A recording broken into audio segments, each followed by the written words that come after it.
बिस्मिल्लाहिर्रहमानिर्रहीम। शुरू करता हूँ अल्लाह के बाबरकत नाम से जो सबको फेम अता करने वाला है।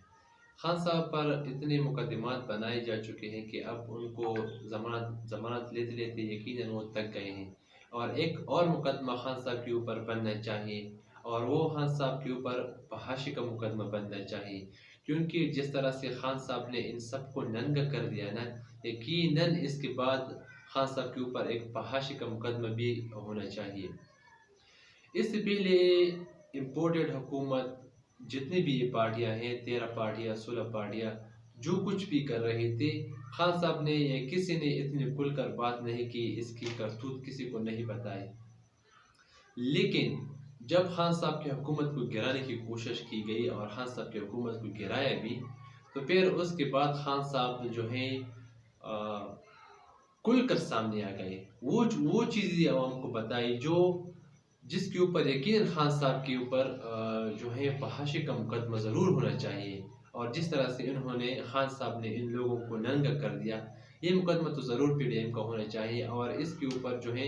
इसके तवज्जो चूँकि अभी तक नहीं हुई, लेकिन ये मुकदमा ये ज़रूर करते अभी तक, क्योंकि खान साहब को हर तरह से कोशिश की जा रहा है कि किसी तरह से उनको सियासत से अब चूँकि मुकाबला करना तो उनके लिए नामुमकिन हो गया है। जिस तरह से खान साहब ने पूरी पाकिस्तान को, पूरे मुल्क को एक सोच दिया है, एक जो है मकसद दिया है कि अपनी आज़ादी हासिल करनी, हकीकी आज़ादी हासिल करनी है।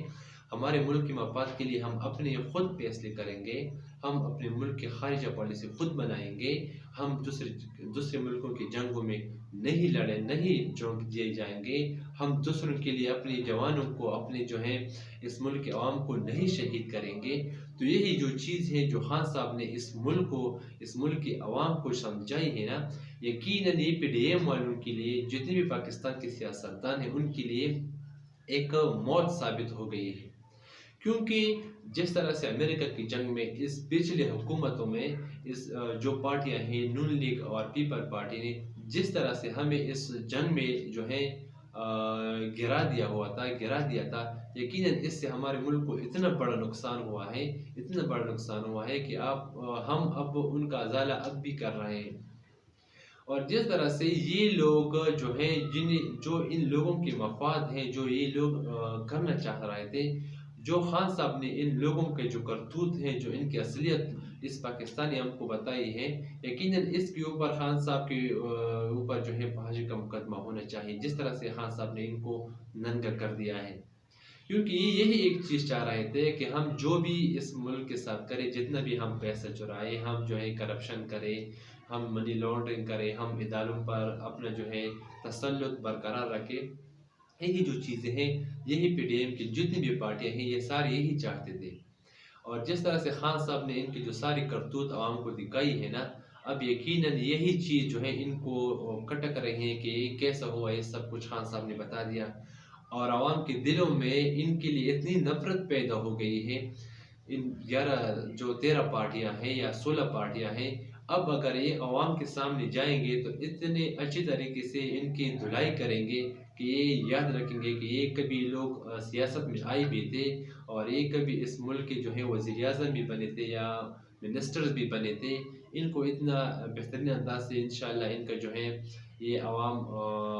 खुशामदीद करेंगे, वेलकम करेंगी। क्योंकि हाल ही में चूँकि हमारे मुल्क में सैलाब आया हुआ है, पंजाब की जो जनूबी पंजाब है और बलूचिस्तान है और सिंध में एक वाक़या आया है, जो बिलावल साहब हमारे वज़ीर ख़ारिजा, वो सैलाब के दौरे पर गए थे और उनके साथ वज़ीर आला भी थे और वज़ीर आला चूँकि गाड़ी से नीचे उतर आए और बिलावल भुट्टो के ख़िलाफ़ फिर नारेबाजी शुरू हो गई।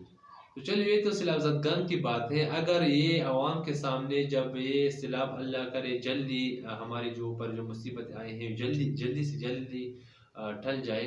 फिर उसके बाद अगर इलेक्शन की अनाउंसमेंट हो गई और इलेक्शन के दौर आ गए, तो जब ये अवाम के सामने जाएंगे तो फिर क्या कहेंगे? खान साहब ने तो फिर वही चीज़ बतानी है। अगर खान साहब की आवाज़ को दबाया भी जाए तो खान साहब फिर भी वही चीज़ बताएंगे और खान साहब हर जलसे में वही चीज़ बताते हैं। और इन सब को पता भी है कि अगर इलेक्शन जो है अनाउंस हो गए तो हमारी जो है जो हालत होगी वो यकीनन फिर हम कहीं के नहीं रहेंगे, हमारी सियासत की जो है वो जनाजा निकल जाएगा। और आवाम की तरफ से जो इस्तकबाल किया जाएगा इन लोगों का, यकीनन वो भी इन ये चीज़ जो है इनको अच्छी तरह से अब समझ आ गई है। और नवाज शरीफ जो है, जो लंदन में बैठा हुआ है, वो बहुत अच्छी तरह से समझ गया है कि हमारी पार्टी का नून लीग का शहबाज शरीफ ने जो दुर्गत बना दिया है, जो इज़्ज़त अफजाई की है, यकीनन नवाज शरीफ जो है इसके ऊपर शहबाज शरीफ से इंतहाई नाला है। और वो बार बार यही बताते हैं, यही बात करते हैं कि मुझे इस हुकूमत में आना ही नहीं था और मैं इसका हामी ही नहीं था कि हम इस हुकूमत में आए और शहबाज शरीफ वज़ीर आज़म बने।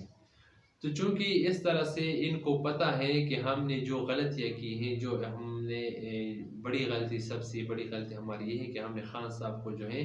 गिराया। चूँकि ये उनको ये लग रहा था कि हम खान साहब की हुकूमत को ख़त्म करेंगे और ख़ुद हुकूमत में आ जाएंगे तो हम सब कुछ संभालेंगे और सब कुछ हम जो है हमारे मर्ज़ के मुताबिक चलेगा। चूँकि कोरोना चल गया था और कोरोना के बाद मुल्क के हालात इंतहाई ख़राब हो गए थे। उसके बाद जब ये हुकूमत में आए तो उनको पता चल गया कि खान साहब ने कितनी मुश्किल से इस मुल्क को संभाला हुआ था, महंगाई को कितनी अच्छी तरीके से खान साहब ने मेंटेन किया हुआ था। उसके बाद जब खान साहब की हुकूमत गिराई गई, 16% पे महंगाई थी और अब जो है 42% जो है महंगाई हो गई है। और मिफ्ता इस्माइल की जो माशी पॉलिसियाँ हैं माशाल्लाह उसके ऊपर तो नवाज शरीफ भी खुद उनसे खुश हैं। और उनका जो है इंतहाई एक गुस्सा हो रहा है क्योंकि खान साहब जो नवाज शरीफ हैं वो मिफ्ता इस्माइल से बिल्कुल, जो उनकी पॉलिसियाँ हैं उनसे बिल्कुल भी एग्री नहीं करते और वो जो है इसहाक डार को जो है वज़ारत ख़ज़ाना पर बिठाने की जो है वो हामी है कि वो इसहाक डार को वज़ारत ख़ज़ाना की कुर्सी पर बिठाया जाए।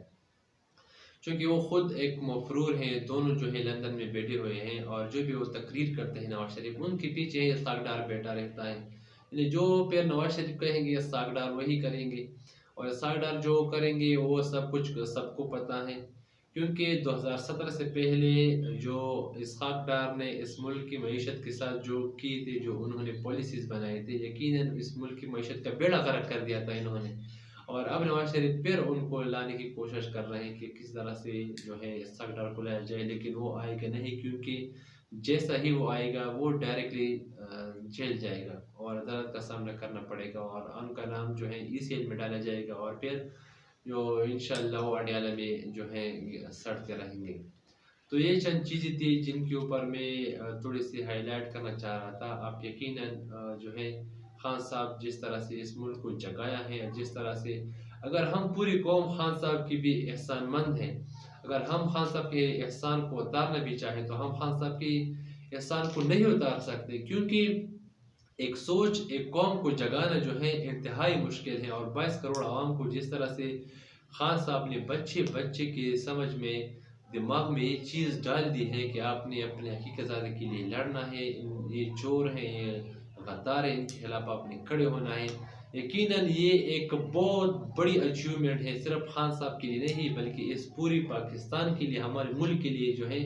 बहुत बड़ी अचीवमेंट है। सब कुछ समझाने का जो एहसान है हमारा खान साहब के ऊपर, खान साहब हमारे ऊपर, यकीनन हम कभी वो नहीं उतार सकेंगे। तो खान साहब के लिए दुआएं करें और जो हकीकत ज़ादे की अब तहरीक चली है अल्लाह करे वो कामयाब हो और हमारा मुल्क एक अजीम मुल्क बने। तो अपनी दुआओं में तमाम मुसलमानों को ख़ास तौर पर खान साहब को ज़रूर याद रखिएगा। अल्लाह हाफ़िज़।